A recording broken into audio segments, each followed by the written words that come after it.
Warning. This program may contain material of an explicit or graphic nature. Viewer discretion is advised.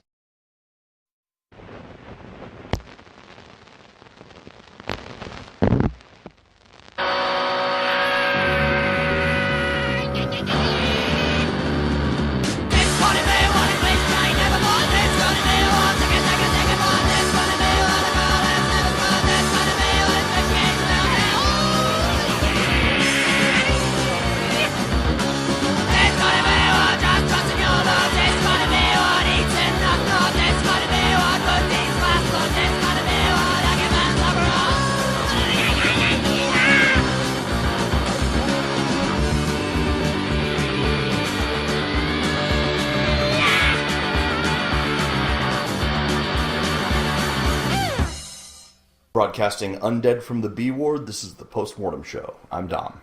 And I'm JD. And today, we're going to bring you our top 5 horror comedies, as suggested by 2 listeners. Yeah? Our first ever list that's been suggested by more than one person, independently, not working together. But we put it off for a while now because it was a little bit meat and potatoes. But it's going to be kind of one of those definitive lists, you know? Yeah, I think so too. I try to go... Well, first of all, we didn't even say what the list was. Yeah. Top 5 horror comedies, as suggested by listener Brent Watts, again, and Marc Bartlett. So, horror comedies, we talk about them a lot. My list, I'd say that I've talked about these movies at one point in our almost 100 episodes. Mm-hmm. Probably each one I've at least brought up once or something. Maybe even on a list, but I went with things that aren't the mainstream ones. Mm-hmm. The ones that you won't find on anything you Google, top 5 horror comedies and stuff, you know? So most of my top 5 are ones that people have seen or that we have talked about, because if I'm going to do a top 5 with something like horror comedies, I'm going to go the best. Definitive with the best it. Of the best. Yeah, but my honorable mentions, I kept it to more obscure ones. For instance, I did not put Reanimator. Right. You know, I my favorite movie of all time. Right. I went with movies that I don't think more people have seen, but deserve to be on the list. So. Gotcha. All right, top 5 horror comedies. But before we get into that, we get a little bit of horror news for you. Horror news. First off this week, I have some real life horror news. I got some too. We'll go real first. life. In a remarkable and controversial feat, scientists announce they have created the first successful human-animal hybrids. Oh, Have you yeah? read about this? No. The project proves that human cells can be introduced to a non-human organism, survive, and even grow inside a host animal. In this case, pigs.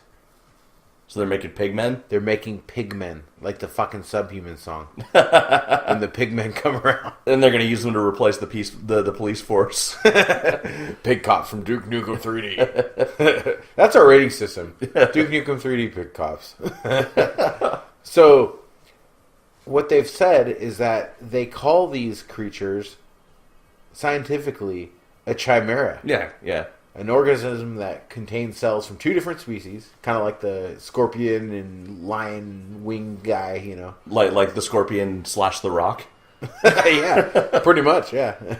First, they introduce the organs of one animal into another because the host immune system might reject the organ. It's kind of risky, but this is all fucking bullshit vivisection anyway. Like, I'm not a fan of this whatsoever. I just think that the fact that they're making pigmen and getting away from it with this is where the world's going to. You know? Yeah. Pigmen.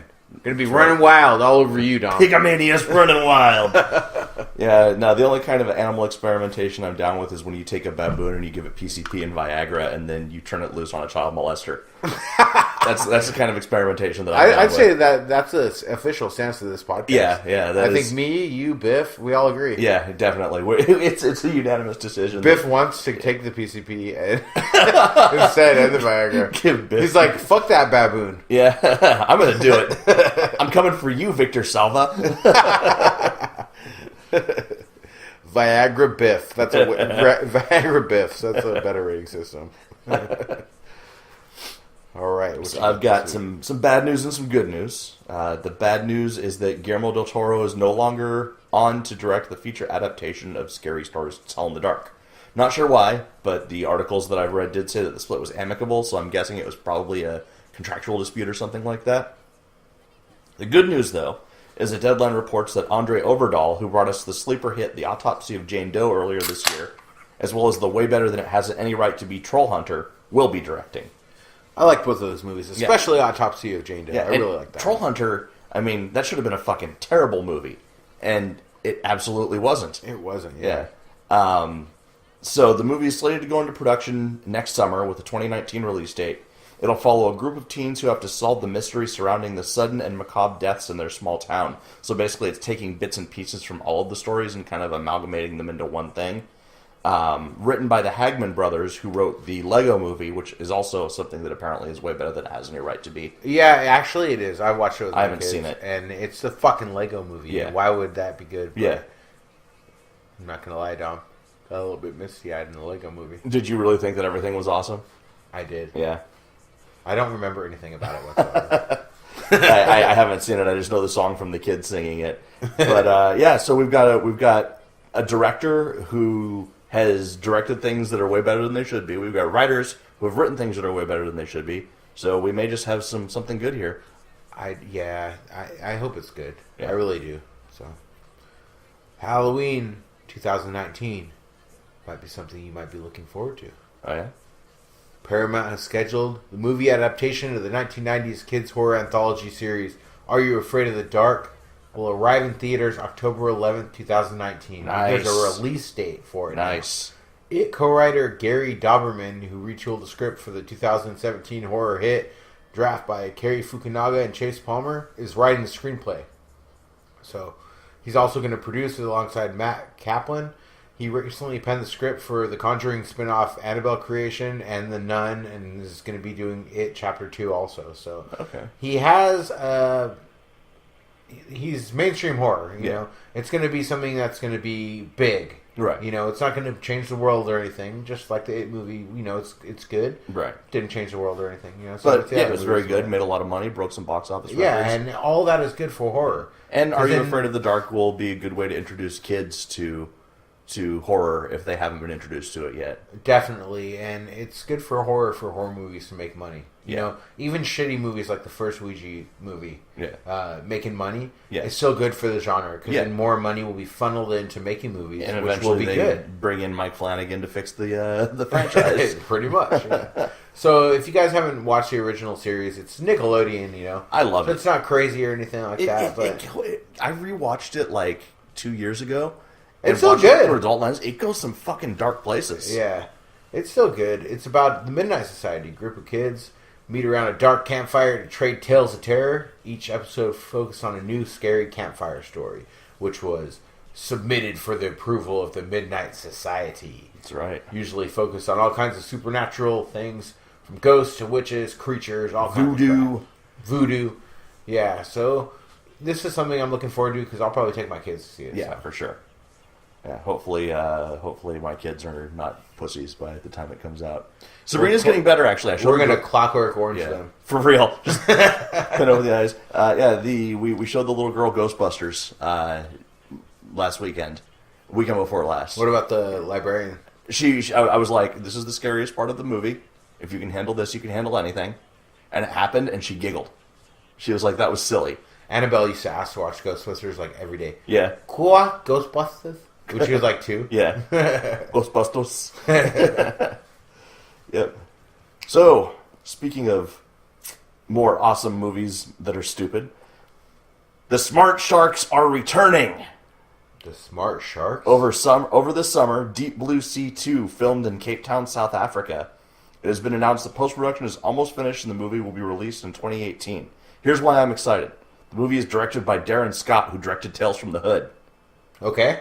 And Tales from the Hood is way better than it should have been. And will be released to home media and on demand early next year. The movie will be rated R for creature violence, gore, and language. Promises to be as campy and even more violent than its predecessor. The synopsis is that shark conservationist Dr. Misty Calhoun is invited to consult on a top-secret project run by pharmaceutical billionaire Carl Durant. Calhoun is shocked to learn that the company is using the unpredictable and highly aggressive bull shark as its test subjects. Producers have stated that the movie will be a true sequel and that it's intended to keep the spirit of the original Deep Blue Sea and why people love it. I fucking love Deep Blue Sea. I don't even care if it's a shitty CG shark. I'm tired of these motherfucking sharks on this motherfucking plane. Sharks on a plane. That'd be a great sequel. It would be. It's just fucking a bunch of dead sharks. It's a crossover between the two movies. Yeah.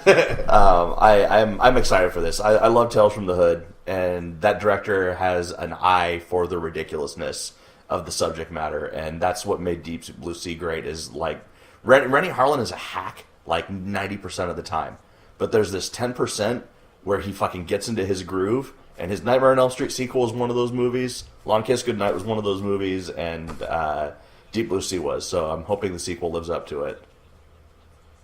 I have serious questions to ask you. Yeah? And they're not about Deep Blue Sea. Okay. Okay, I'm going to throw a series of names at you. Okay. And I want you to tell me how long you think they would survive if the world became a zombie apocalypse. Okay. Give me an amount of days, not years, nothing like that. I just want an amount of days. When the shit hits the fan and explodes. Uh-huh. How long do you think the following people would survive? Okay. Let's start off with Dom. Me? You. Not very long. Give me an amount of days. You gotta spit these out. Bam. Like a month. One word association. Like One a month. Like a month. 30 days. 30 days from Dom. Unless I can start a cult. Okay. If I can start a cult, I'll survive. But Okay. if I can't start a cult, I got a month. Myself. You'd live longer than me, like 3 months. 3 months. Yeah. 90 days. Yeah. Doug Jones. He'll never die. He'll never die. No, because he'll just blend in with the zombies. Biff the dog. Similar situation, yeah. blending in with the zombies. Yeah. But for a different Because he's already kind of brainless. Yeah. Yeah, okay. Alright. And let's do 2 more. Okay. Hulk Hogan. Oh, fuck. Are the zombies black? Is that really a factor in this? This is horror. This is real life horror news. Okay. I'm going somewhere. Okay, I'm gonna give Hogan like 2 weeks. He's not that old. He's not that young anymore. So I outlast Hogan. Oh yeah, absolutely. Wow. Okay, and I said one more. He'll be coming to you. I need help, brother. I said one more. Eileen Wuornos. Eileen Wuornos. Fuck. I think she would just survive too. She'd be queen of the zombies. Okay, so her and Doug Jones would have to repopulate. Biff, Doug Jones, and Eileen Wuornos go into a love triangle to repopulate the Earth full of organisms that are both dog and human. I know she'd be down with it. It's similar to our pigmen. Right. It's going to be the Biff, Doug Jones, Eileen Wuornos hybrids versus the pigmen after the zombies are all gone. So there, I did say I have a point. You know? Yeah. Sometimes I just throw these things at you, but I do have a point because if you've ever wondered how long you would survive in a zombie apocalypse, according to a new estimate, everyone in the entire planet would be dead in less than a year. Okay. Physics students at Leicester University calculated that in as little as 100 days, humankind would be outnumbered 1,000,000 to 1 if an infectious zombie virus were to strike. After just 3 months, things would be looking pretty dire for humanity, with an estimated 300 human beings left alive in the entire world in 3 months. Wow. Even if the last people on Earth were somehow to hold out for another 9 months, it's unlikely they would be ever able to repopulate the planet without being infected or eaten first. There is no hope. Cancel The Walking Dead. Yeah. I just wanted to throw random names at you and ask you about it. Right. But the answer is, right away everyone's dead. Makes sense. Scientific study. I'm a man of science, Tom. I told you this before. You don't discredit my credentials. I believe I went to the Miskatonic University. Bifurca campus. There in the early days of the internet, there was this thing called like the zombie outbreak simulator, and it was basically a map of wherever you were. Like you just like enter your zip code, and it would give you a map, and it showed with the estimated population based on the census, these blue dots, how quickly the zombie virus would spread by the blue dots turning into red dots whenever they bumped into each other. And it went fucking fast. Like, the virus spread to, like, I lived in Santa Barbara at the time, so I did Santa Barbara. It spread through all of Santa Barbara in, like, 72 hours. Wow. Yeah. There's no hope. Yeah. So it's been a while since America's had a real serial killer. You know, we haven't heard much about American serial killers for a while. But they're still out there. South Carolina slayer Todd Kohlhepp was sentenced to 7 consecutive life terms in prison in May of this year after pleading guilty to murdering 7 women in his house and keeping their bodies in a large storage container. However, in a letter penned to his local newspaper recently, Kohlhepp wrote, "There is more than 7. He went on to write, "I tried to tell investigators and I did tell the FBI but was blown off. It's not an addition problem, it's a multiplication problem. It leaves the state. It leaves the country. Thank you, private pilot's license. Kohlhepp's murders went unsolved for 13 years. Aside from being a commercial pilot, he was a well-groomed, tech-savvy real estate agent who gave no outward signs of how sick he was, though to his one surviving victim he was very chatty, telling her that he had reached near triple digits in kills. The FBI has reported that the investigation into other bodies remains open, but beyond his statement to the newspapers, Kohlhepp is remaining uncooperative with giving away the true numbers and locations of his bodies. Wow. He hired a chick and her boyfriend to come and do some work for him on his property, killed the dude, kidnapped the chick, locked her up in this storage like pod thing with a chain around her neck, and kept her there. Some neighbors heard some sounds coming out of there, called the cops. The cops came in to check it out, and they found that he had other bodies on his property, and then the investigation went from there. He pled guilty to avoid the death penalty. So he's serving 7 consecutive terms in prison now. Well, there's a new movie waiting to happen. Yep. Fuck that guy. Honestly. Yep. But it's been a while since we've heard, I was kind of wondering if maybe serial killers are going to be a thing of the past because of, how easy information travels DNA now and how hard it is to stick around. Social media, just post a picture, So, they're still out there, so be careful when you answer your Tinder. Naughty night, keep your butthole tight. That's what my good friend Richard Ramirez once said. Yeah. Naughty night, keep your butthole tight. It's good advice. And that exact same country accent like that. Yeah. Naughty night, keep your butthole tight. He was from Texas originally, wasn't he?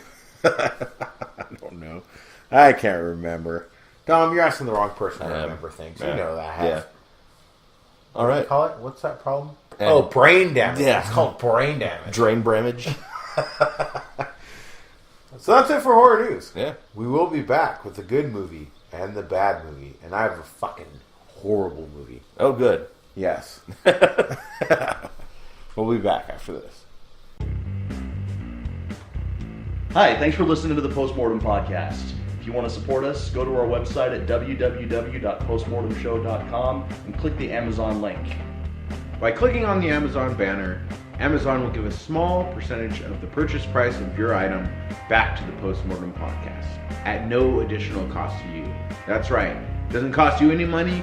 We get money. You want us to keep doing this? You want more Doug Jones talk? You want more dick and fart talk? I don't care. We're going to do it. Fund our filthy, filthy habits. Yes, and they are many and they are fast. And most of them aren't legal.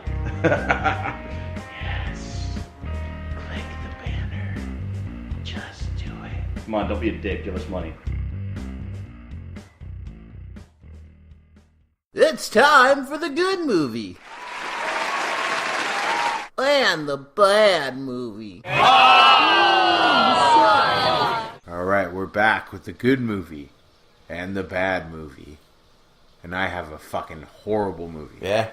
Tom, I talked a little bit about this movie with you. I had to, I like to surprise you sometimes. I know you said you're going to watch it anyway, regardless of my review here. Yeah. So I will feel free to bury it as much as I so choose. But I did not like Mother. Darren Aronofsky's? 2017, written and directed by Darren Aronofsky, starring Jennifer Lawrence, Javier Bardem, and Michelle Pfeiffer. Mother. So this is something that this movie has been polarizing audiences. People have walked out of it, but some people think it's brilliant. Aronofsky's kind of like that, Well, I like a lot of his other movies compared to this, honestly. It's a couple's relationship tested when uninvited guests arrive at their home, disrupting their tranquil existence. Like I said, one of the most polarizing movies of the year. People either love it or hate it. Jennifer Lawrence and Javier Bardem live in a country home. From the beginning, she's walking around looking very nervous and uncomfortable. Then, old-ass version of Ed Harris knocks at the door and comes in and drinks with Bardem. He drinks until he's throwing up, smokes in the house even though she told him not to, and just is a horrible house guest. Are they a couple? Javier Bardem and Jennifer Lawrence? Yeah. Wow, there's an age difference there. And they talk. That is actually referenced. Oh, okay. Yeah. Yeah, it is actually referenced. She starts to get panic attacks and ringing in the ears. Next morning, there's a knock at the door. It's Michelle Pfeiffer, who's Ed Harris's wife. And so Jennifer Lawrence starts to get more and more uncomfortable. And I'm referring to these people by their actual names because there's no character names. Really? It's like man, woman, blah, blah, blah. It's one of those kind of things, Okay. you know? No one says anyone's name ever in this Right. entire movie. So I don't know if that's better or worse than those movies where, like, the hero only has a last name and they say it every line. Like, at the beginning of every line, they're like, Rousdower, Rousdower. Rambo. Yeah, Rambo's different. You know, Rambo's the exception to that. But I think after that, everyone wanted to be Rambo. So more and more people started getting there to her house, uninvited house guests, but her husband is like trying to be he's like a poet. He's trying to be famous, and these people are like fans of his. So basically more and more people start coming just because they're his fans and invading their house and just like living there almost. Okay. Yeah. God, if wrestling fans did that, that would be the worst. Yeah, that would be horrible. I'd burn my house down. So Michelle Pfeiffer starts asking her increasingly personal questions, and more people start coming. She tries to kick them out. They won't leave. And that happened for about an hour and 20 minutes. It was fucking boring. About an hour in, I realized I hate this fucking movie. It's boring, uneventful. He just tries to get artsy and with a shitload of metaphors. And, you know, it's one of those things you could write things down and think about it. I read some other reviews after, you know, about people saying it's a metaphor for this, it's a metaphor for that. But personally, it was a metaphor for I would rather not watch this movie. It's a metaphor for being annoyed. Yeah, pretty much. So it's just 2 hours of her being upset that people are in her house, and it escalates more and more. I can actually like identify with that, you know. Like, I get what he was going for, but it's 2 hours. yeah, It shouldn't have been that long if nothing happens. Right. You know what I mean? Things start to happen at the end, and then it just makes no sense, and it's ridiculous. It becomes ridiculous to where I was watching it. I didn't give a shit about her. I didn't give a shit about anyone in this movie. right. It became so boring, and she became so annoying by her whining and shit towards the end that the whole last like quarter of the third act, when something actually happens, I really didn't even give a shit. Did she tell them like you gotta go? And they're like, Yeah. nah. Did she call the cops ever? Yeah, a bunch of shit happened. And it's just she has no backbone, and her husband is like, he can't be bothered with that because these are his fans. Okay, So, right. and so a lot of people say it's a metaphor that she's like the earth, and these are people destroying nature, all kinds of stupid shit like that. Which, you know, you can. I wish the audience want could you see to my watch face right now. I want you to watch this movie. Yeah, Even though, I still want to see it. Yeah. It's I like some artsy fartsy things. So yeah, I'll still see it. I'll go into it with an open mind. But whatever the metaphor is, this is one of the most boring movies I've seen in years. okay, IMDb gives it a 7.1. I'm going to give it 1.0, and that's just for Jennifer Lawrence's boobs. oh really? Yeah, Okay, so that's it. wow. That's it for this. What's the rating system? Something about the pig cops and Duke Nukem 3D Pigman? I think we changed it to something about Biff. and Biff and PCP and Viagra. Yeah. Yeah, whatever. 1.0 though, so that's when I hit that terrible movie sound.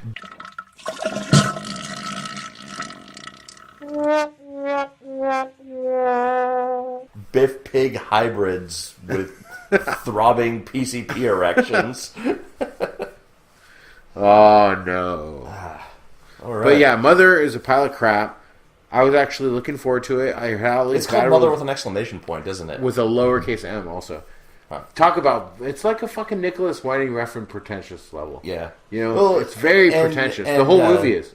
You know, Aronofsky's a great director, but he can go there. He went there with Pi, his first movie. I hated Pi the first time I saw it. I had to go back to it like 10 years later and watch it again to be like, okay, I kind of get what he's trying to do here. And The Fountain was the same way. It was super pretentious. But he's The also Fountain made some sucks. great movies. The Wrestler was great. Wrestler was great. Black Swan was great. Fucking Requiem for a Dream was great. I'd say The Wrestler and Requiem for a Dream are my favorite ones. Yeah. The Wrestler being the first one. Right.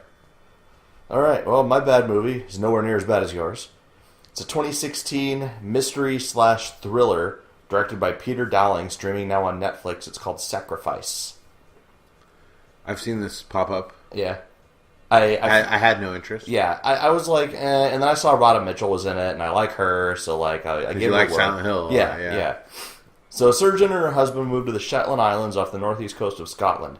Deep in the peat soil around her new home, she discovers the body of a young woman with rune marks carved into her skin and a gaping hole in her chest where her heart once beat. Ignoring the warnings to leave it alone, she uncovers a link between the murder, the rich people who live near her community, an ancient cult, and misfortune that has plagued her over the years. So this wasn't the worst movie I've ever seen. I wouldn't even call it particularly bad compared to some of the other garbage I've reviewed recently. The whole thing was competently made. There weren't any major flaws in the acting. The story was standard fare for what it was. It was a professionally produced project for sure. It was just fucking boring. On the whole, it was a predictable, by-the-numbers mystery involving some obscure cult with quote-unquote evil intentions that were never completely clear beyond the fact that people were dying for reasons. You never really given a reason to care about any of the characters. It was just like, here's a character, here's some stuff happening, here's a shitty group of people, here's a conflict, here's a resolution. There was no hook. There's nothing to make you give a shit. People involved were boring. There was little to no detail on the cult to make them interesting. All the clues were obvious and left nothing to the imagination. It was just paint-by-number story with nothing to get me invested. It could have been a good movie. All the elements were there. I like cults. I like mysteries. I like murders. All those things. But the filmmakers didn't do anything with these parts. It's like they didn't know enough about cults. They didn't know enough about murder. They didn't know enough about a fucking woman's desire to have a baby. Like, all of this stuff. It was just these obscure concepts that were kind of slammed together. And it ultimately had the depth of a Lifetime movie. And not even a particularly good Lifetime movie. I don't think anyone involved was truly passionate about the project. They were just like, well, time to make a mystery thriller to pad Netflix library and eke out some cash. So it wasn't a bad movie, but it wasn't great. I had almost entirely checked out by the halfway point and just slogged through, hoping something awesome would happen at the end. Nothing but boredom happened. Oh, no. Yeah, so I'm going to give it 4 out of 10 Biff Pig hybrid erections.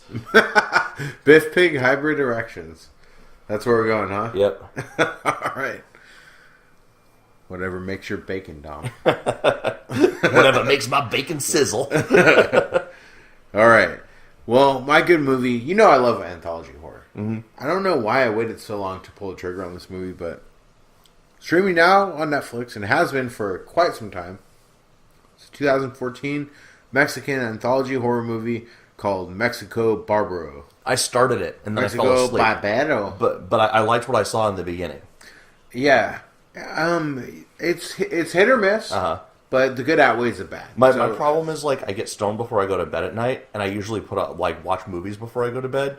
So if I get stoned and there's subtitles, I'm out. Yeah, you probably should not watch this in that state, Tom.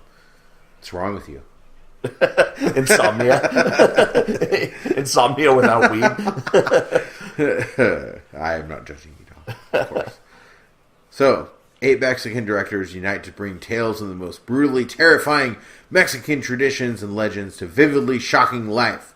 Mexico Barbaro presents haunting stories that have been woven into the fabric of a nation's culture.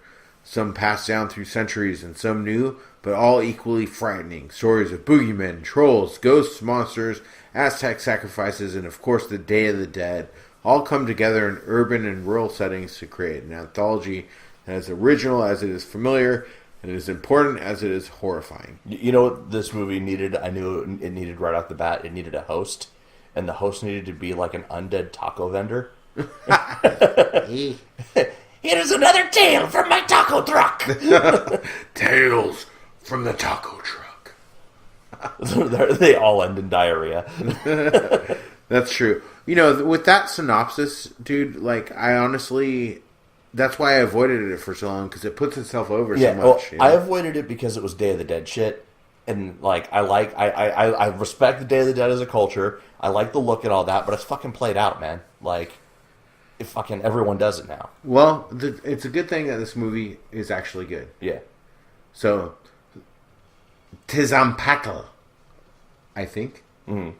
The first segment, a man recounts the story of a group of masked men abducting people to conduct an Aztec ritual and sacrifice in which there is a lot of practical, well-done gore. I did see that part, that section. Yeah. I gave that one a 7 out of 10. Yeah, that was for that good. one section. Yeah, that those special effects were fucking nasty. Yeah. Segment 2, Gerald de Barrios. De Barrios. I'm not really good. You didn't take Spanish in high school, did you? I took 3 years. Really? And I got an A every Wow. year. I have brain damage. Yeah. In the second segment, sometime in the Old West, a bandit tries to help his friend who was shot in the robbery they committed. They hide out in an old abandoned house, but find out they are not alone. The spirit of a woman whose likeness is on a mural in the house both stalks and seduces them. The segment is very well directed. There are some really cool visuals of the night sky, stars, and a sunrise with this time-lapse effect.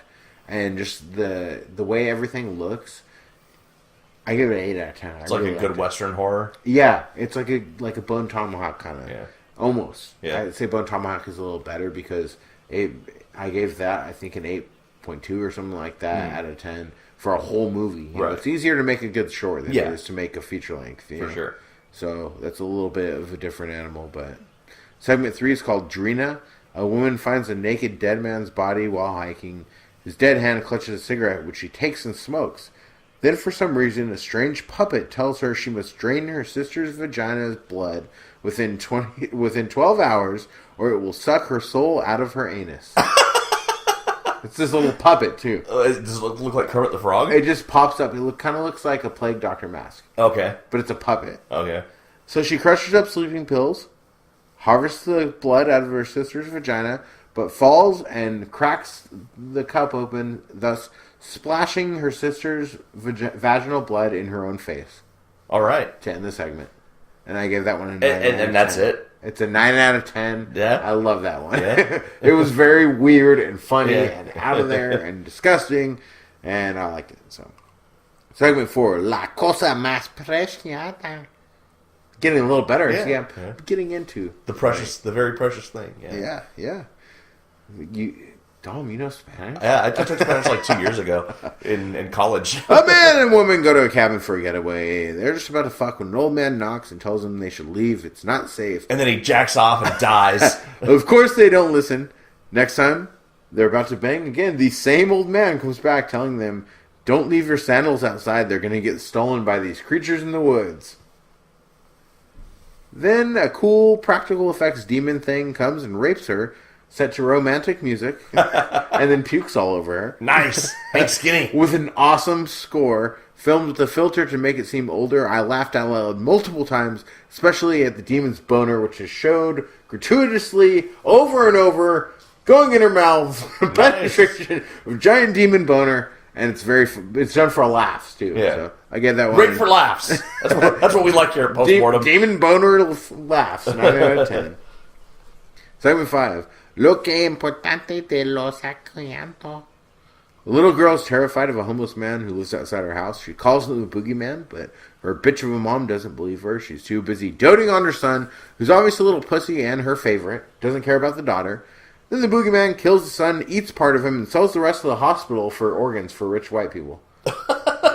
Awesome. With very good practical effects, with a dismemberment of the boy, 7.5 out of 10. Wow. Segment 6. Maricas. Black and white, no dialogue whatsoever. Crying woman wades through the swamp. She's obviously running from something. Then a man in a butcher's apron attacks her.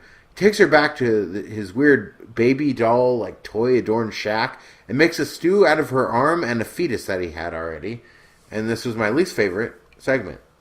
Which, that sounds like it would be cool, right? But I give it a 5 out of 10. But that's my least favorite. That's a 5 out of the whole anthology. So that it's pretty strong, you know? Yeah.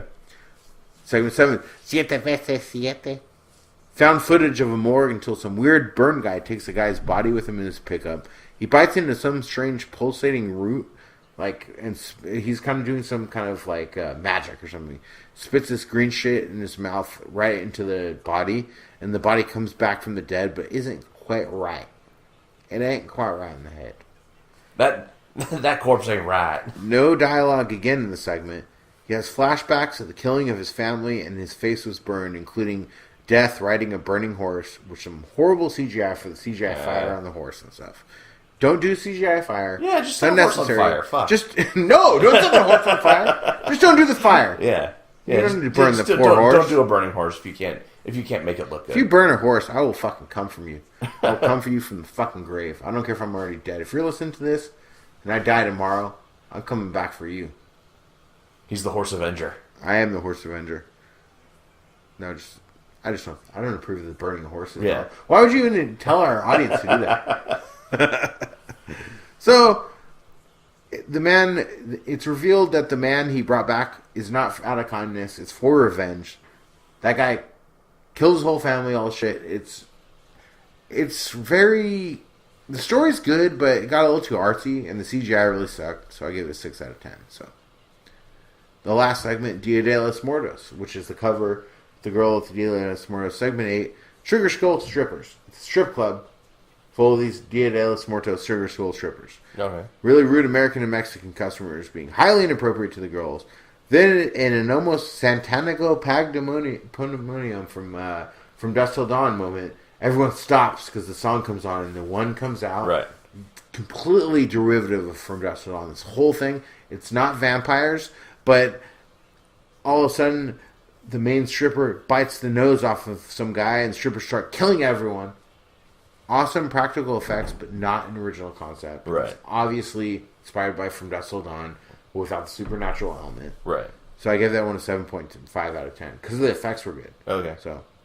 So on the whole, good cinematography and sound design for a movie this budget. My average score of all 8 segments being a 7.3. Okay. So it's worth checking out. It's been on Netflix forever. I don't know how much longer it's going to be on there. Mexico Barbaro. Cool. So my good movie is actually something that I talked about in the news last episode. 2017 true crime documentary directed by James Buddy Day, debuted on the Reels Network last week. Narrated by Rob Zombie. It's called Charles Manson, The Final Words. So originally this documentary was entitled Manson, The Voice of Madness, but it was retitled following Manson's death and the addition of a short segment at the end covering that.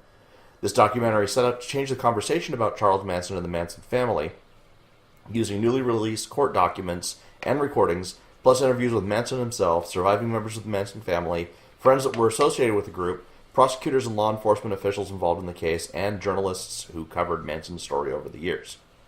So this was a really good documentary. Managed to go against the popular media's narrative of Manson and the Tate and LaBianca story, while not defending or glorifying Manson or the actions of those who followed him. The main point of the documentary was that Manson's quote-unquote family was absolutely responsible for some horrific crimes, but those crimes were the result of people on the outskirts of society, twisted on drugs, who fell into a spiral of violence in an attempt to cover up previous acts of violence.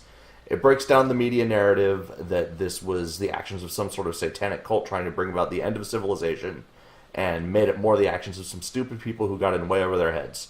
Picks apart the idea that Manson was anything more than a dumb, if not charismatic hillbilly who never had a chance in life, and that his followers were little more than stupid kids who did too many drugs and made some really bad decisions. While not trying to make Manson a sympathetic figure, because he's not, it offers evidence for the narrative that Tex Watson and Susan Atkins were the really monstrous ones in the group, and that Charlie was already ready to bail on them by the time the shit hit the fan. That's the truth. Yeah. That's the truth. Tex Absolutely. Watson is a fucking crazy one. He was a psycho. Yeah, Yeah. well, I don't mean crazy. He's the one that is the psycho killer. Yeah. Charles Him Manson and is Atkins. fucking crazy as shit. Yeah. And yeah, he deserves to be put away, but Yeah. Tex Watson was the fucking crazier one. And as this documentary talks about, Charles Manson really only murdered one person in this entire thing. And it took a lot to get him to even do that. He was many things, but he was not the fucking devil that they made him out to be. And this also turns... I think they give him too much credit, Absolutely. honestly. And that was the point of this. Yeah. Like, even Manson himself says, I'm not the devil, I'm just a fucking stupid hillbilly who got in over his head. Like, he says that in one of the phone interviews. And it turns an inquiring eye on Vincent Bugliosi and the law enforcement officials who investigated, arrested, and prosecuted Manson, examining how they intentionally sensationalized Manson's story in order to get book and TV deals, and otherwise profit off of the case after the fact, which makes them fucking scumbags too. For sure. And it examines how Manson was either railroaded into playing along, or was simply complicit in all of it because he liked the attention. You know, at the end of the day, like a beautiful woman, like a very, very beautiful woman who was Very talented mom woman. to be, Yeah. and a great actress, Yeah. you know, died. Yeah. And three other people in that house, and it's almost like the OJ thing. Yeah, to where it's like the sensationalizing the Menendez brothers and things like that, to where they make something out of it, to where it's this thing. Yeah, to where everyone needs to know about it, and it's this thing. You know, of course, these people deserve to be brought to justice. Yeah, but they make it something bigger than it is. Yeah. to make it fucking salacious, you know, and sell the story, you know, and. This documentary was interesting. It was really well made, and it took a really, really convoluted story, broke it up into easily digestible individual sections to simplify it as much as possible. And it also encourages the viewer to use the principle of Occam's razor to draw conclusions on the information, which is like, if you're presented with two stories or two narratives, the one that makes the least amount of assumptions is usually the most true.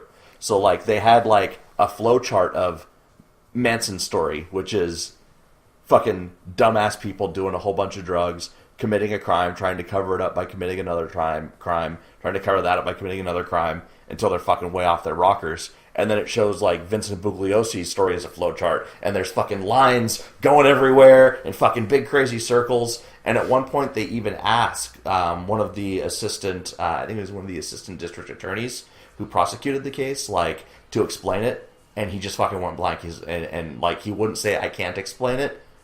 But you could tell on his face that, like, he was just caught, you know.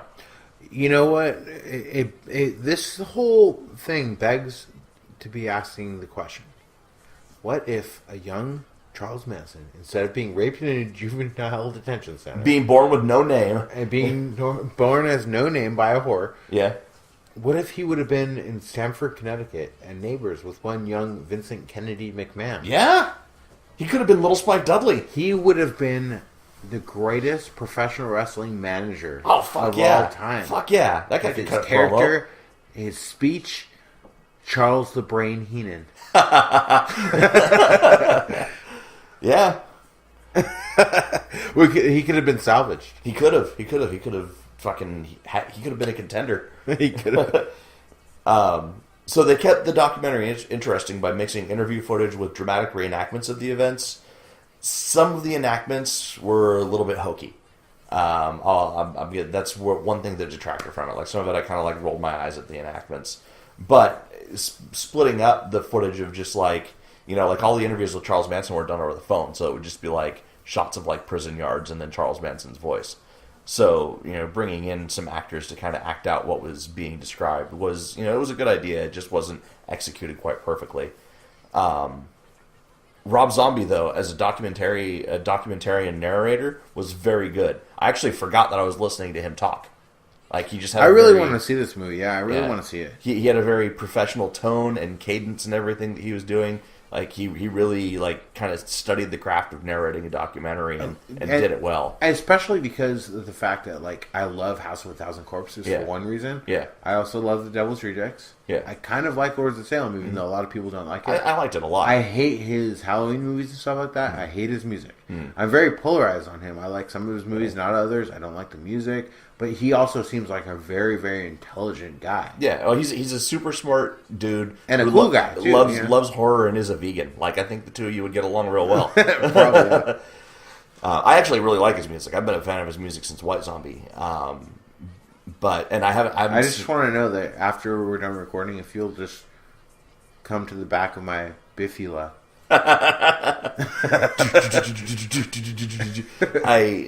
When we were coming out here for Addie's birthday party 2 weeks ago, I had fucking Rob Zombie's first solo album, just the whole album stuck in my head. So when we got in Michelle's van to drive down, I just kind of like plugged in my phone and started playing it, and Elijah was singing along with the first song. He'd never heard it before, but it had that really, like, catchy, "Hey, yeah, I'm the one that you wanted." And Elijah was going, "Hey, yeah," in the backseat. I'm like, yes, there's hope. That's awesome. So this is a super solid documentary. It presents an age-old story under a new light that never felt cheap or exploitative.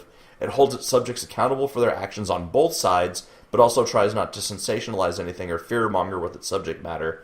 I highly recommend checking it out. It's probably going to be run on the Reels channel several times before it goes to home media, but it's definitely worth a look. And the only thing that I'm grading it down on is the hokey reenactment, and I'm giving this 8.5 out of 10 pig biff hybrid fucking PCP dicks. So, I'm going to challenge you to a matchup, Dom. All right. Myself with my manager, Charles Manson. In a Bobby the Brain Heenan glittery tuxedo. Sequin shirt. Yeah, like with dyed blonde hair and everything, you know. Charlie with blonde hair. No facial hair, everything, Right. you know. We're going that way, you know. Yeah. Versus you, with Rob Zombie as your manager. Okay. I think he's such a good talker. Okay. Biff in the 80s WWE style blue shirt with the bow tie. Okay. Referee. Right. And that's what we're going to do. Okay. Yeah. Cool. That'll be a good match. I'm not bumping for anything, though. Yeah, me neither. I'm retired. Anyways, that's enough of this ridiculousness. We will be back with the top 5 horror comedies after this. Thank you guys for all your support. You know, sharing our shit, liking our page, Listening. weekly, Not suing us for anything. semi-weekly, Getting semi-hard. for 30 seconds once. Yeah. No matter how long you listen, we still support you. Unless it is just one episode, then fuck you. Yeah. You better run for the fucking hills. Run through the jungle. That's not what this is about. What this is about is we have now started the official Facebook group of the Post-Mortem Show. Go on Facebook, look up Post-Mortem Show Horror Movie Podcast for a chance to share your favorite horror memes with us and occasionally be shit-talked by me. That's probably accurate. Yeah, I've already done it once. Yeah, guys, join the group. We have thousands of listeners to the show. Right now, the group only has about 300 members. Yeah. So please add yourself. Please share it. Share it with the world. Yeah. Just don't say stupid Let ass us racist into your shit. lives. Let us into your lives. Yeah. Open You want to yourself talk to wide. me? Open You want to talk yourself to to Dom? us. You want to talk to Biff? We will soon put to be one-eared Biff. we will put Biff on the computer if that's what you want. We're gonna have an official event in the group. It's gonna be Facebook Live Q&A with Biff, and I'm just gonna put Biff on Facebook Live, sitting there, and he'll answer all your questions. Maybe we could do it as like a video chat thing. Yeah, so that's official Facebook group, Post-Mortem Show Horror Movie Podcast. Please join. Please share it with your friends.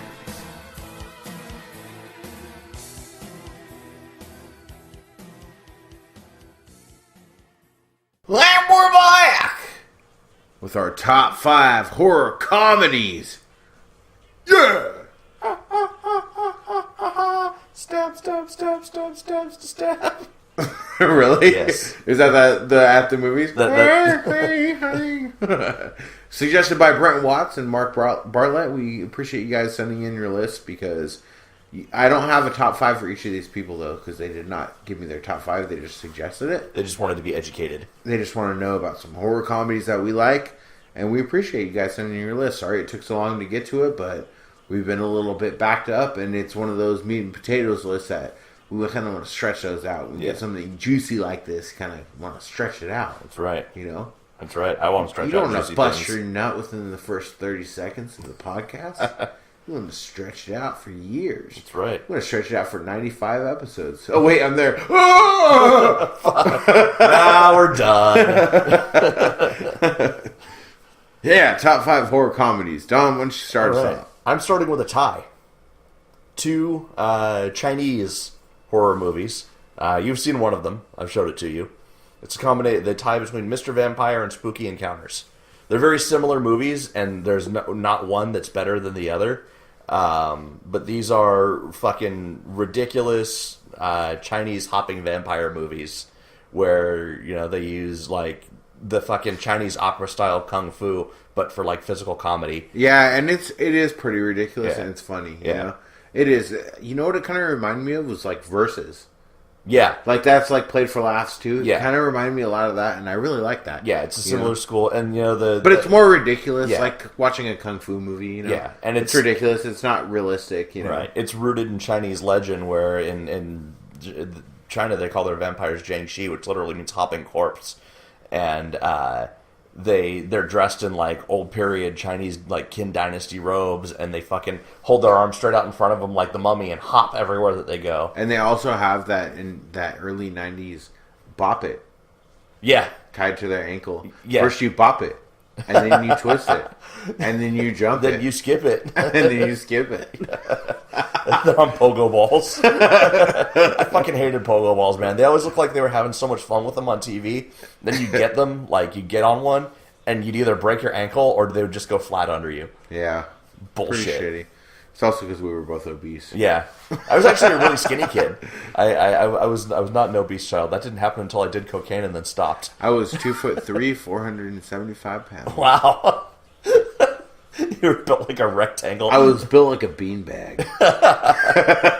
They used to call me Beanbag Turner. Did they model that character in Blade after you?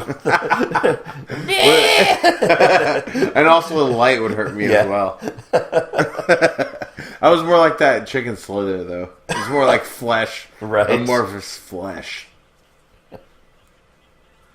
Number 5 for you. No, I need some counseling first Yeah. before we get to number 5. Why did you bring that up, Dom? It's a fucking sore subject for me, okay? Okay, so like I said, my list is going to be... I love horror comedies, and I talk about them a lot. I'm going to talk about, for my top 5, not my favorite 5 horror comedies of all time, because it would be way too right there on the nose. I'm going to talk about movies I want people to see that I don't think they've seen. Every single one of them I've brought up to you at least before, or you might have brought up to me. But they're all movies that deserve to be seen. They're great horror comedies and a lot under the radar. So for that reason, Antoine, I don't care what you have to say about it, but my number 5 is the movie Dead and Breakfast. Antoine didn't like Dead and Breakfast? Yeah, remember? What? He said, I don't want to talk about that when we had him on there. Oh, yeah, that's right. Kind of shat on Yeah. Antoine. You shat on Dead and Breakfast for shame.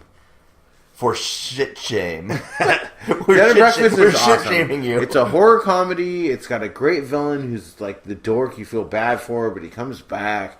And then you got the little gas station attendant, Keith Randall, singing his songs. You got the dude from Kill Bill and Karate the World Walking. David Carradine. Yeah. Kung Fu the Legend Continues. I was going to say Karate the Legendary Journeys. Yeah. Like Hercules. Right. Starring Kevin Sorbo and David Carradine. Karate the Legendary Journeys. They just fucking choke each other and jerk off the whole thing, the whole time. And David Carradine. Eola, stop choking me. David Carradine super cool about being choked and jerked off, but Kevin Sorbo, because he's got his religious upbringing, is like, he's not sure if he wants to do it, so the whole time he's like, no, stop, don't stop, I'm Kevin Sorbo. Kevin Sorbo sounds like he should be like an 80s gay porn star or something. I'm sure he should have been. They call him Turbo. Kevin Sorbo.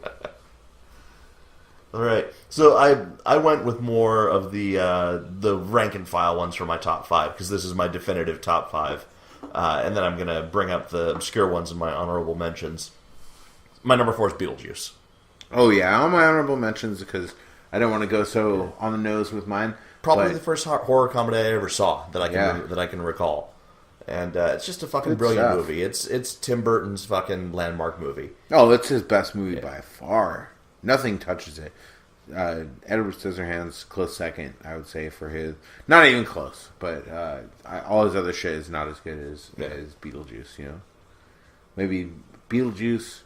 I love his Batman movies. Yeah, but I like Beetlejuice more than that. Oh yeah, absolutely. And I think So my number 4 is one that we might have referenced, but Alex Winter. Bill from Bill and Ted. I know what movie you're talking about. Made his own movie called Freak. It's a great movie. It's a great horror comedy. It's got Randy Quaid, bunch of freaks. Great costumes. And the kid. Yeah. Dewey, right? Yeah. Keeps coming back. Yeah, I fucking love that movie. And not a lot of people have heard of it, but Freaked is a great gem. Yeah. It's a gem. From the mind of Bill S. Preston, Esquire. No way. Sewn from the butts of Chinese worms. Chinese worms. My number 3 is Motel Hell. I go back to this movie at least once a year. I fucking love this movie. It's just so weird and fucking well made, well acted, stupid and over the top, and I don't know why it doesn't get the due that it deserves in like the pantheon of great horror comedies. It is pretty ridiculous, honestly. Yeah. I kind of, for some reason, it's not as ridiculous, but for some reason, I think I saw them like on the same night, and I associate them with my childhood. But Motel Hell and Blood Diner. Yeah.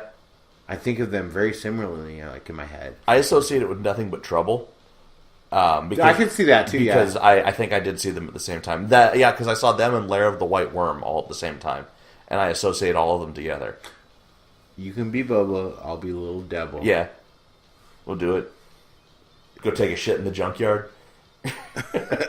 Introducing Bobo, Little Devil, Nothing But Trouble.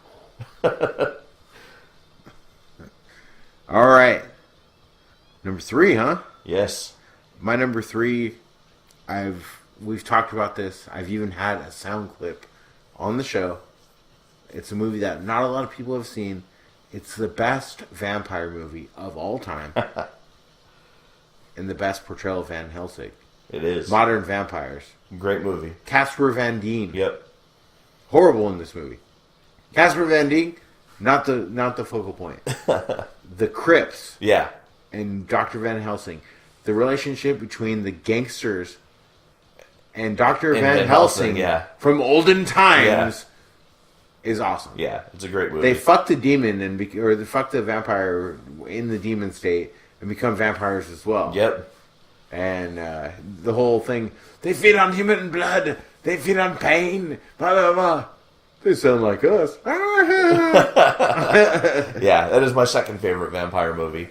With Shadow of the Vampire. Shadow of the Vampire being my favorite. But, yeah, fucking great movie. Yeah. Directed by Danny Elfman's brother. Yeah, you guys, if you haven't seen Modern Vampires, you gotta pull the trigger on that. You may have to torrent it. Very, very hard to track down. You're gonna have to probably buy a VHS copy, or it's not on Netflix. Get it before Wednesday, because once they shut down net neutrality, you're not going to be able to torrent shit. Yeah, then you'll never find these old gems that you can't buy even. Yep, gonna have to go back to fucking dial-up days and tape trades. I'll go back to dial-up and buy a used VHS tape of Modern Vampires. Yeah, I already have 2 of them. I have 2 VHS tapes. You know, Dom, I'll give you one. Cool. You can have one of my VHS tapes of Modern generous Vampires. Of you. Or actually, when we announce our new thing that we're going to do on episode 100, maybe I'll give it to the first person who does that. Oh, shit. We'll see. Sounds good. I'll mail them VHS tapes. And Anthrax. The band? I don't think they're doing much right now. Just send them some of Scotty Ian's beard. You can send them some of my beard and say it's Scotty Ian's beard. They wouldn't know the difference. Yeah, you guys look very similar. My number 2, Evil Dead 2. Evil Dead 2. Yeah. Awesome. Of yeah, course. Evil Dead 1 had some comedic moments, but wasn't a true horror comedy. Evil Dead 2 was where Sam Raimi fucking just went off the chain with it. I love it. It's on my honorable mentions. Yeah, it's something that, one of the best movies of all time. Absolutely. One of the best horror movies. Absolutely. I think I actually like Evil Dead better than Evil Dead 2, but Evil Dead 2 is a better movie. I like Evil Dead 2 much more than Evil Dead 1. I love that fucking deer. Yeah, the deer's great. Yeah, that whole scene. Book and everything, that's just, and everything about it, and the ending is so fucking stupid. Yeah. Yeah, I love it so much. My number 2, like I said, I'm going to go more obscure with my picks. All those other ones are going to be on my honorable mentions, but my number 2, another movie I want people to see. You can track this down. I think it's on Amazon Prime right now for free. The Last Lovecraft, The Relic of Cthulhu. It's a good movie. I love that movie. Yeah. It's so funny. The main bad guy comes with a unicorn with fucking machine guns on his shirt. What the fuck? Why would he have that shirt on? He's like a creature from the deep. Yeah. Why does he have to have that shirt? But why wouldn't he? And just the guy, with you can, by the beginning, the 2 friends, their relationship, and it's like Office Space, they're in cubicles and stuff like that. Yeah. And they're trying to make their own comic book about H.P. Lovecraft or H.P. Lovecraft obsessed, and people, the last descendant comes to give them the relic, which they don't believe, but the relationship between the two, and Good the guy with movie, the guy with the little toy, and he's like, it's a great movie. Yeah, it's pretty funny. Check it out, you guys. If you like HP Lovecraft, if you like Reanimator, From Beyond, things like that, check it out. My number one horror comedy of all time. Mentioned it earlier in this show, actually. Ghostbusters. Ghostbusters. On my honorable mentions as well. It's one of the greatest comedies ever made, even in and of itself, even without the horror aspect. It can never be topped, I don't think. I like it a lot. It's not one of my... I'd say in my top movies of all time, it might be like in the 80s. It's not one of my top 10s or anything like that. But I like it a lot. Yeah, so. I love it, and it was one of those movies where they just had fucking lightning in a bottle, and they kind of recreated it with Ghostbusters 2, but they tried to go a little bit more Hollywood with it. But that first movie was just a fucking perfect storm of awesomeness. And if you go to the flea market in Indiana next weekend, you will find Ernie Hudson, one of the original Ghostbusters. You can take a picture with him. He'll sign it for you. Yeah. Polaroids? Yeah. Polaroids only. $25. Wow. I'm going. I'm getting on a plane to Indiana. My number one is something that I've shared with you. I've shared it with you as much as I've shared our friendship, Dom. For all these years. Yeah. Soulkeeper. Soulkeeper is a fucking great, underrated horror comedy that no one's ever fucking seen. I'm convinced, I was the only person who ever saw that movie besides you saw it. Maybe the movie was made for you. I've never... You're the gatekeeper of Soulkeeper. It's the fucking Truman Show. Yeah. I am the Truman Show. Yeah. I mean, I'm Truman. Yeah. And this is my show. That's right. But Soulkeeper is a movie that I've never heard anyone ever talk about. Yeah, never. No one has ever told me they've seen it when I've talked to them about it. And I know you loved it just as much as I did. And you guys got to check it out. It was re-released by Sci-Fi for TV. But don't let that dissuade you. But there's a bunch of boobs and everything. It's great. Yeah. Find it. I think I ultimately had to torrent it to find it. Yeah. But it's not something that you're going to be able to buy. I have the VHS tape, and I do own 2 VCRs. So if you want to message me, email us. I'll make you a VHS copy of Soulkeeper. Yep. Posters paid. Bootleg that shit. It's great. So it's funny that you mentioned the Truman Show. If I could tangent for a minute, I watched on Netflix last night the documentary Jim and Andy about Jim Carrey becoming Andy Kaufman I really liked from Man on the Moon. I saw that, yeah. That shit was scary.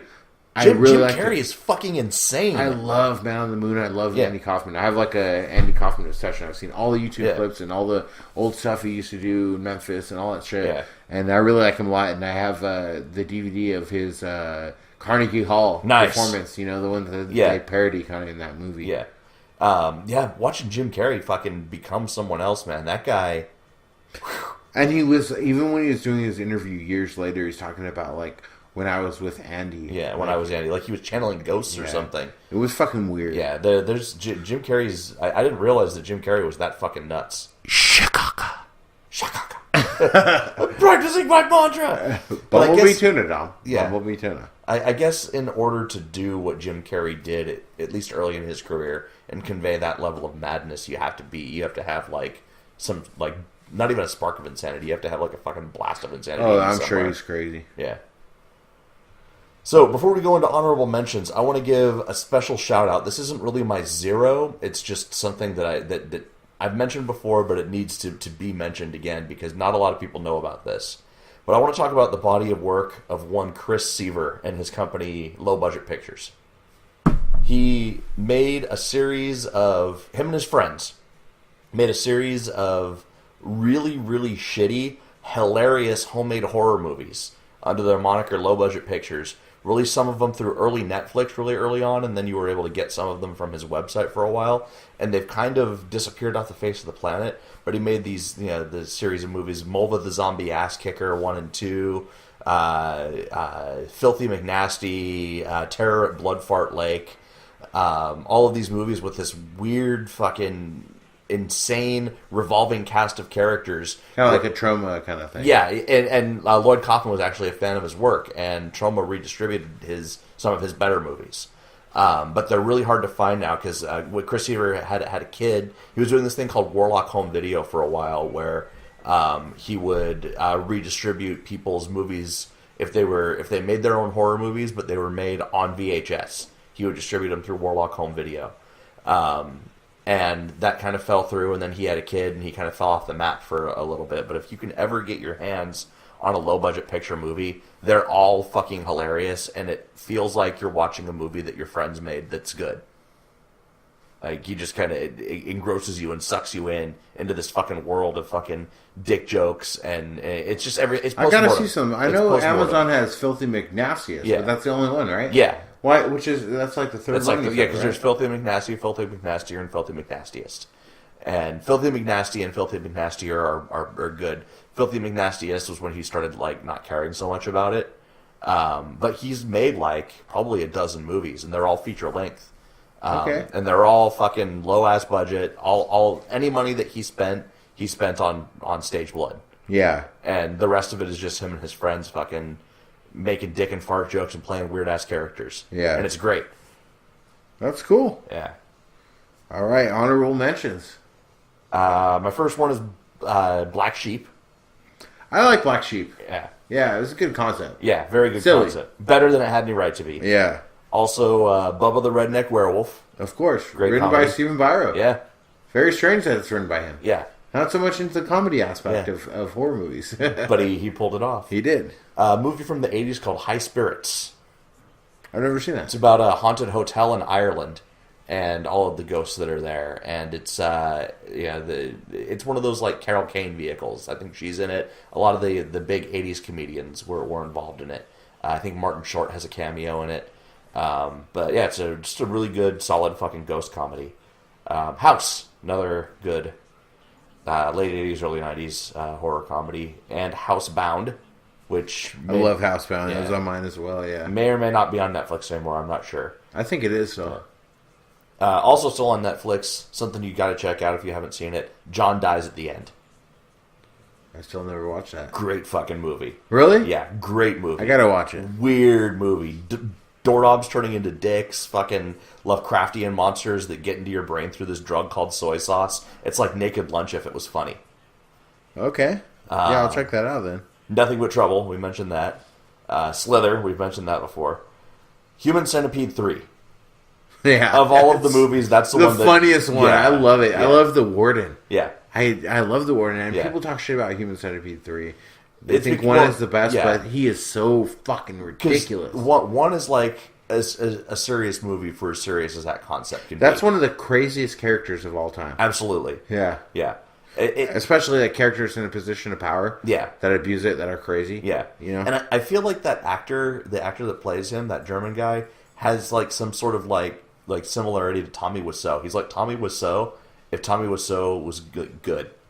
Yeah. You know, but that same kind of spark of creative madness where they don't really weirdo. They don't have any boundaries, you know. Yeah. Transylvania 65000. Yeah, that's ridiculous. And a little Japanese movie, it might still be available on Amazon, called Zombie Ass Toilet of the Dead. Yeah, I've seen that. That's pretty fucking ridiculous. Closeted lesbians who fly around and fight zombies with the power of their own farts. Yeah, that's pretty good, so... All right, mine, I'm just going to spat off a few, some of them, like Reanimator. Yeah. Dead Alive, of course. Would have made my list if I was going for my favorite. Those two would have been 1 and 2. Oh, yeah. Housebound, like you said, Idle Hands, Ginger Snaps, Head of the Family. Have you seen Head of the Family? I have not. Full Moon Pictures. I have it on VHS. Nice. I'll do that thing where you can convert it. Yeah. I have the thing now. I can make my VHS. Oh, nice. So I could share it to you. Or if you have a VCR, you can borrow it. Gremlins is a good one. Yeah. Beetlejuice, like you said. Killer Clowns. Scared Stupid. Fuck yeah. Oh, yeah. Slither. Army of Darkness. 2 movies that I reviewed since we started doing the show that are newer. 68 Kill. I fucking love that movie. Great movie. And Crush the Skull. Great movie also. Another one. Another good horror comedy. Behind the Mask, as we did the screening. And, of course, Behind the Mask is a great horror comedy. My Name is Bruce. Have you seen that? Good movie. The stupid fucking, old Asian, kung fu guys. Yeah. It's way better than it has any right to be, and it is also bad, but also good. Yeah. And then Ed and His Dead Mother. Great movie. We talked about that. A lot of people Buscemi, haven't seen that. Yeah. 2 that we've talked about to death. My last 2. Deathgasm, Dude Bro Party Massacre 3. Yep. Great horror comedies. Wow, how did Dunbar Party Massacre fucking slip? That was like my first 10 movie. Yeah. How did that slip my mind? Yeah, we've talked about it so much. That's Yeah. why. And if I would have had one more slot, I would have given it to Black Mass of the Nazi Sex. Funniest movie ever made. Funniest movie ever made, recorded chain sacrifice. That's it. Yeah. Horror comedies, we're done. That's a list. That's it. Thank you guys for suggesting it. You know who you are. And if you have any further suggestions, send them to postmortemshow@gmail.com. Hit us up on our Facebook page. JD usually responds to those. Facebook group as well. Facebook group. So everyone can see it. Yeah. Then we can have a little banter. That's right. A little back and forth. A little back and forth. And, so I guess with that in mind... A little bit of a Dutch rudder. A little bit. A little bit of a glass-bottom boat. So I guess as H.P. Lovecraft once said, as he was pulled over in his car and had the police lights flashing behind his window and saw the cop saunter up to the side of his car and roll down his window to say, "How can I help you today, officer?" and suddenly looked up and saw a giant, massing, throbbing hybrid erection with a pig face on the end of it. If it smells like fish... It's a very complex situation, but regardless of that fact, throw the fucker back. Wee, wee, wee, wee, wee. This one's in this situation in your own head, perhaps, where there's huge, large pig-type animals who come round eating human beings for their Sunday dinner, and they might just pop round your house and treat you like a defenceless animal one day. Little pig man.